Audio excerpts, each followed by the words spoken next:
On the agenda tonight, we're going back to 1984. We're going to be taking a look at Lou Reed, and he's going to be performing rock and roll.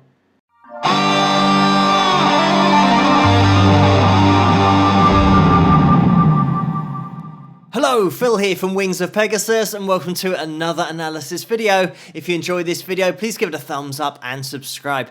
So, this was the next one on the list, and it just so happens it's the exact opposite of auto-tune, the kind of videos we've been looking at over the last couple of weeks. We're going to be looking at this performance of rock and roll. It's a live version that does differ quite significantly to the original record, the Velvet Underground release, because the tempo is a lot faster. We will compare this performance with the original, but let's get Lou and the band up on screen and see how they get on. Sum up the whole story. This is a song called Rock and Roll.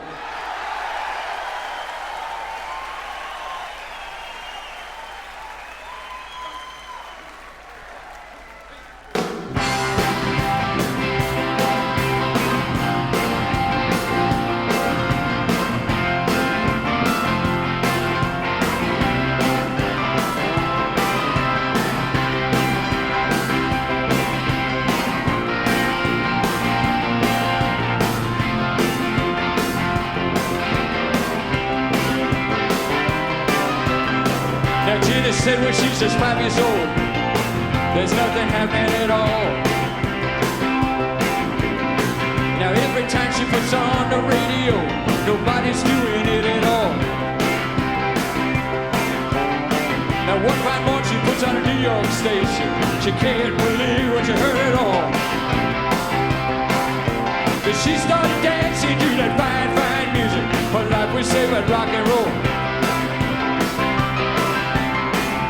Despite your imitation, you could dance to a rock and roll station. It's alright, it's alright, it's alright, it's alright.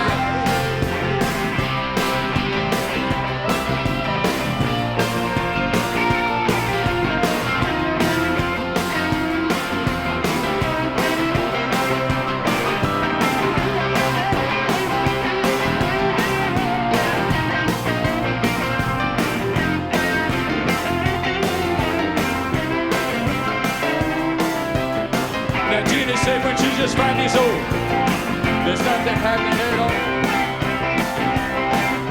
2 TV sets and 2 Cadillac cars, it ain't gonna help us at all. The one fine morning she puts on a New York station, you can't believe what her at all. She started dancing to the music, her life was saved by rock and roll. Despite your amputation, you can dance to a rock and roll station. It's alright. It's alright. It's alright.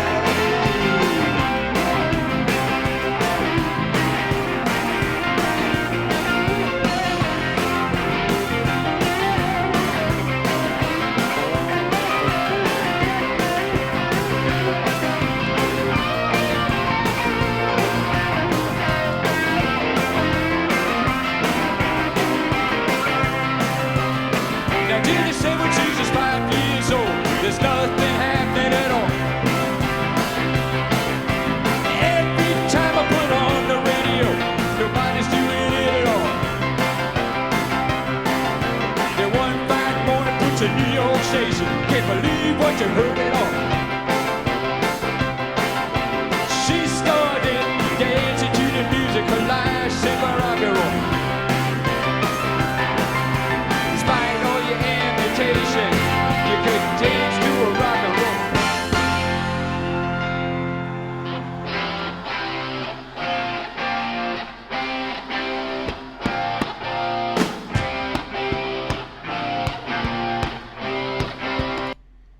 I'm just going to jump in here during this little breakdown period that we have. As always, the link to this video is going to be in the description below, so you guys can click on that link to watch it the whole way through without me interrupting it. But this is interesting from the standpoint of tempo, the way that Lou obviously starts the track. He's bouncing up and down to give the drummer the tempo for the song, and we've also got a little bit of pushing going on from that tempo perspective. So we're pushing forward throughout the song. There is a little section where it's evident where we've just increased it by a few beats per minute. It was already fast, and now we're getting even faster. And the reason that this is important is because on the original, which I might just play a few bars of from YouTube, you can hear how important the tempo is for the rhythm playing on the guitar. So let's have a quick listen, and hopefully you'll get an appreciation of the tempo difference here.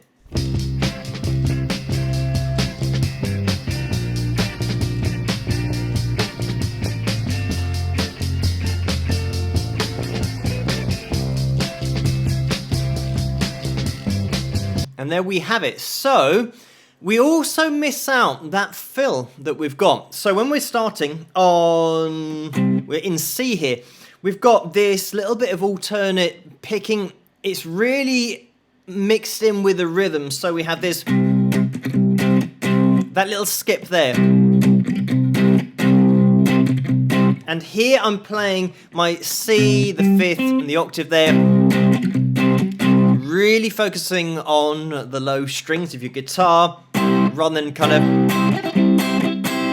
If you had two guitars, then you could have one just highlighting those higher strings and the other just getting in that root note and the fifth, and maybe the octave if you want to, like I'm doing here. We've got this... And then we're going down to the B flat. Now here...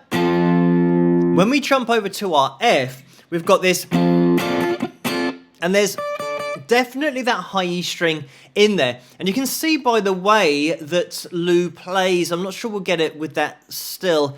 No, he's playing the C there, but when he plays his F shape, you can see his third finger is squashed down, and he's catching that high E string that is being fretted. On the original, we get this...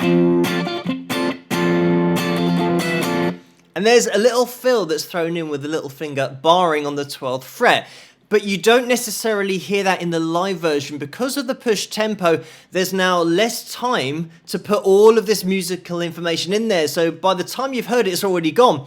So it is, from a vocal perspective, more of a challenge as well, because Lou's having to fit the words into a smaller space of time. Sometimes it can add something extra to a performance, give you a little bit more energy, and there are some songs, maybe that aren't rock and roll based, where it's not going to work as well, and you might lose the groove or the feel of whatever the song originally had in it for when you're then bringing it to the live stage. But nevertheless, it's something that does tend to happen live when you've got a little bit more energy and maybe a little bit more adrenaline going in the band. You start things a little bit faster, and whether that's an intentional thing or not, or it just might have been on the night, we won't know. But certainly for live performances, the extra energy does help the crowd to get into it a little bit more. And having that reference back to the original, this is why sometimes drummers will be playing to a click track, or they'll at least have a guide to that original so that they can start the tempo themselves. But here, Lou is definitely in control, and he's decided this is the tempo that he wants it. You get that extra energy, and then we jump straight into it. When we're playing at this kind of tempo, it means that with the rhythm on the guitar here, I'll give myself a little bit more.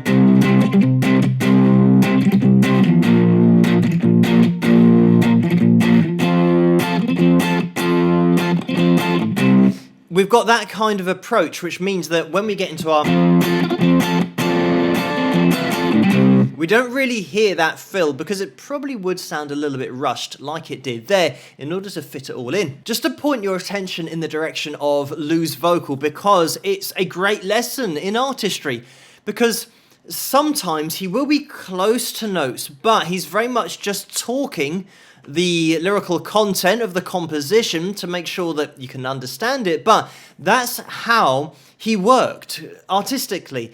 And when you think about songs such as Perfect Day, which I know was re-recorded, certainly in the UK it was a huge hit when it was re-recorded for charity, and the melody within that song, because if you go back to the original, when you hear that chorus, there's definite melody in there that Lou is providing with his vocal. So he's made an artistic choice to deliver the verse in that particular composition, talking, but then go more towards a melodic approach for the chorus.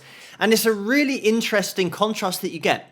But when I say that it's a lesson in artistry, it's because Lou is putting across exactly what he wants to and whatever fulfills him as a musician with that song and this song, and isn't worrying about having to hit notes or try and sing like somebody else. He's getting what he wants from his music, and that's the whole point of being an artist, is putting out the music that you want to, that reflects you personally as accurately as possible. And it might be the fact that as an artist, you want to be able to sing particular notes and particular melodies. You might want to be able to play the guitar at the same time. You might want to be able to play lead guitar or play other instruments. Whatever fulfills you as an artist is what you're aiming for. So this is why a lot of people work at singing, because that's what they want to be able to do. But Lou is in that position where artistically he's comfortable with his approach, with writing, his compositions, his lyrical content, and his vocal is where he wants it to be to make the point that he wants to make. So it's a great lesson in just following your own path. Lou was certainly one of those guys that did that. I do want to have a quick jump into that solo section that we heard, because compared with the original's quite major based, whereas in this live performance we get a little bit more bluesy and minor bass. So we'll have a quick listen and just break down a few of the techniques.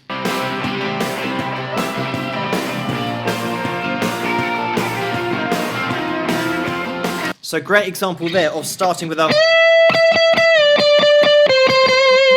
very much major into our into that minor shape, and by the way, C minor pentatonic here is where we've worked our way down to, coming from that extended major pentatonic shape. So once you've worked your way down, you'll get that kind of thing, just pinching that first finger, and it's going to give it a little bit more attitude rather than staying all major all the time. There we go, that kind of thing. So really cool approach, different to the original.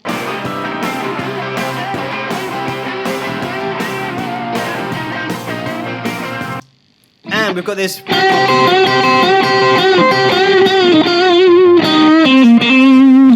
that kind of thing. Again, that's just going to be your minor pentatonic shape 1, barring first finger. You've got a little bit of that down upstroke approach going on.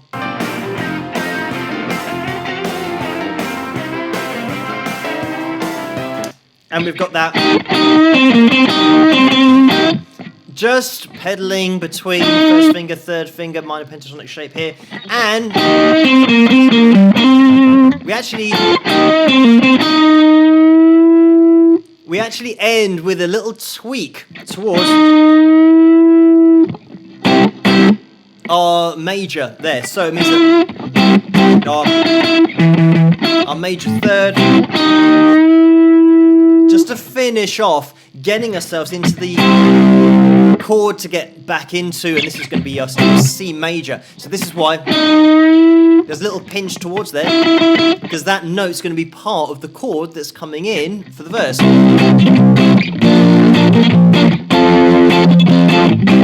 Kind of like that. But let's jump back into the performance and we'll watch it all the way to the end.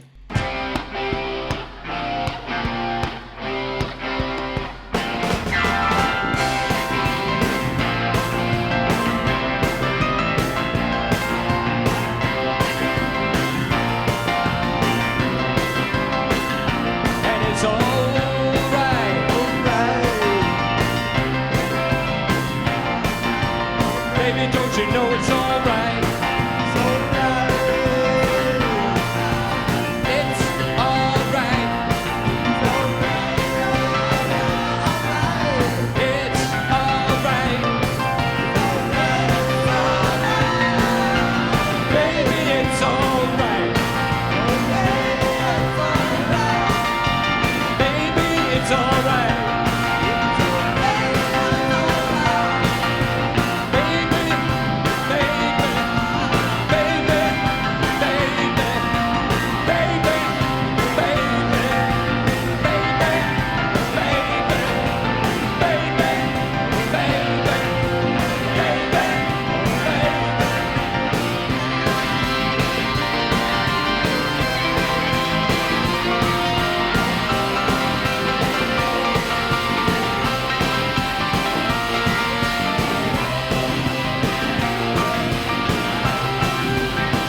And there we have it. So, starting to let loose by the end of the performance. By the way, the band are just spot on here. I mean, great keys playing throughout. You can listen to that just underneath. It's lower in the mix, but the keys are so solid. And the bass, and I mean that rhythm section, I know that we are pushing the tempo, but they are still tight. And it gives you such a great foundation to play over the top of. The other thing that you'll notice is the way that Lou, he's low in the mix with his guitar. So it means that a lot of his lead work we don't really get to hear particularly clearly. But again, he's doing